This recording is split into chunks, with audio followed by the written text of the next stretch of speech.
ချိုဘန်ကိုနိုးတိုက်ပြီးအိပ်ပျော်သွားအောင်သိပ်ပေးမယ်လို့လေတိုက်လာပြန်တဲ့ Manny Cave ရေသမအလုံးမင်္ဂလာပါများ Campfire News ကတင်ဆက်နေပါတယ်။စားပွိုင်းလို့သူကိုယ်သူတင်စားတဲ့ Manny Cave ကအမြဲတမ်းပြဿနာရှာရတဲ့ bad boy တယောက်အဖြစ်နာမည်ကြီးပါတယ်။ဒါပေမဲ့လက်ရှိချမယန်ဂျူရှိုဘန်ကိုပြစ်မှတ်ထားပြီးတော့တင်လိုက်တဲ့ပုံရိပ်ကတော့ပရိသတ်တွေကိုအားသိစေခဲ့ပါတယ်။မိခင်တယောက်ကကလေးကိုနိုးတိုက်နေတဲ့ပုံစံမျိုး Photoshop ပြုလုပ်ပြီးတော့ဂျူရှိုဘန်ကို baby ကလေးဖြစ်ပုံဖော်လိုက်ခြင်း sleep deeply နေ့ချိုက်အိပ်ပျော်သွားမယ်လို့ပြောခြင်းတွေကစိတ်ဓာတ်စစ်စင်ရေး psychological warfare ရဲ့အမြင့်ဆုံးအဆင့်ဖြစ်ပါတယ်။မန်နယ်ကရွေးချယ်လိုက်တဲ့နိုးတိုင်နေတဲ့ပုံဟာအလကားရွေးချယ်ထားတာမဟုတ်ပါဘူး။ဒီပုံမှာနက်ရှိုင်းတဲ့စော်ကားမှုနဲ့အစင်တန်းခွဲခြားမှုတွေပါဝင်နေတာဖြစ်ပါတယ်။ဂျိုဘန်က UFC ရဲ့အသက်ငယ်ဆုံးချန်ပီယံတွေကတဦးဖြစ်ပါတယ်။မန်နယ်ကတော့အတွေ့အကြုံရင်ဝါရင်ကစားမှဖြစ်ပါတယ်။ဘန်ကိုနိုးစုကလေးပြပုံဖော်လိုက်ခြင်းအပြင်မင်းကချန်ပီယံကပတ်တာပတ်ထားတာငါးရှည်ရောက်ရင်နိုးနှက်မစင်သေးတဲ့ကလေးပဲရှိသေးတယ်ဆိုတဲ့သဘောကိုတက်ရောက်စေပါတယ်။ဒါကပြန်မဲ့ရင်ကြက်မှုနဲ့အရေးချင်းကိုလှောင်ပြောင်လိုက်တာပါ။နိုးတိုက်တယ်ဆိုတဲ့သဘောတရားကပြုစုဆောင်ရှောက်သူcaregiver နဲ့မိခိုသူ dependent ဆက်ဆံရေးကိုပြသတာဖြစ်ပါတယ်။ဂိတ်က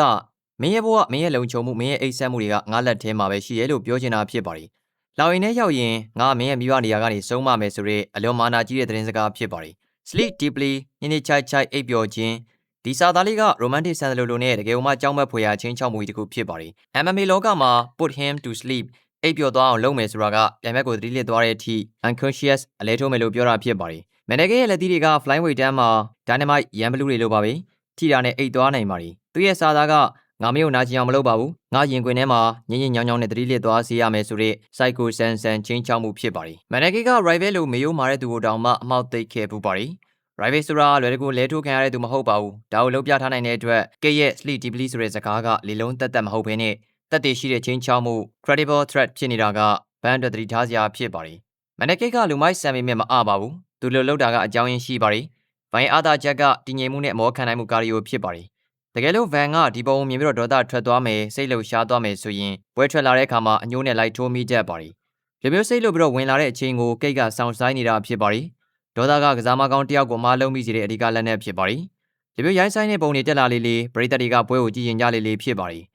ဟာကိတ်ကတော့လုံနေပြီဟိဗန်ကသူ့ကိုပြန်ပြီးတော့ဘယ်လိုဆုံးမမလဲကြည့်ရင်လိုက်တာဆိုတဲ့စိတ်ဝင်စားမှုမျိုးကိုဖန်တီးလိုက်တာဖြစ်ပါတယ်။ဒါကလက်မှတ်ရောင်းအားကိုမြင့်တင်တဲ့ business strategy တစ်ခုလည်းဖြစ်ပါတယ်။ချန်ပီယံဂျူရှိုဘန်အနေနဲ့ဒီကိစ္စကိုဘယ်လိုတုံ့ပြန်သင့်ပါသလဲ။မန်နဂေကတစ်ချက်ကောင်း power shot သမားဖြစ်ပါတယ်။ဗန်ကတော့ volume အချက်ရည်များထိုးတဲ့သူဖြစ်ပါတယ်။ကိတ်ကအိပ်ပျော်စီမယ်လို့ပြောပေမဲ့ဗန်ကကိတ်ကိုမောပြီးသေးစေမယ် drown him with pressure ဆိုတဲ့နည်းဗျူဟာနဲ့တုံ့ပြန်ရမှာဖြစ်ပါတယ်။မန်နဂေရဲ့လုပ်ရက်ကလူမှုကျင့်ဝတ်ရကြည့်မယ်ဆိုရင်တော့အတော်လေးရိုင်းဆိုင်ပြီးတော့မလေးမစားလုပ်ရရောက်ပါတယ်။ဒါပေမဲ့ UFC ဆိုတဲ့တိုက်ခိုက်ရေးလောကမှာတော့ဒါက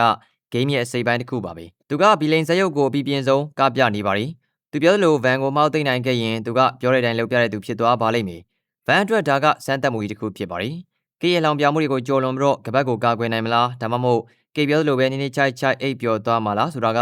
စိတ်ဝင်စားစရာကောင်းပါရီ။တစ်ဘက်ကနိုးတိုင်းမယ်လို့ပြောနေတဲ့မန်နယ်ကိတ်တစ်ဘက်ကငါးကပတ်ကိုလာယူကြည့်လေဆိုတဲ့ဂျိုရှိုဘန်ဒီပွဲက flyweight တိုင်းရဲ့ဂျန်တန်ဇုံနဲ့အညိုးကြီးဆုံးပွဲတစ်ပွဲဖြစ်လာဖို့သိကြနေပါပြီ။ညီကိုတို့ကရောဘယ်လိုမြင်ကြလဲခင်ဗျာပြောပြပေးသွားခဲ့ကြပါဦးခင်ဗျာအဆုံးထိလိုက်ပါကြည့်ရှုပေးခဲ့ကြတာအားလုံးကိုကျေးဇူးတင်ပါတယ်ခင်ဗျာ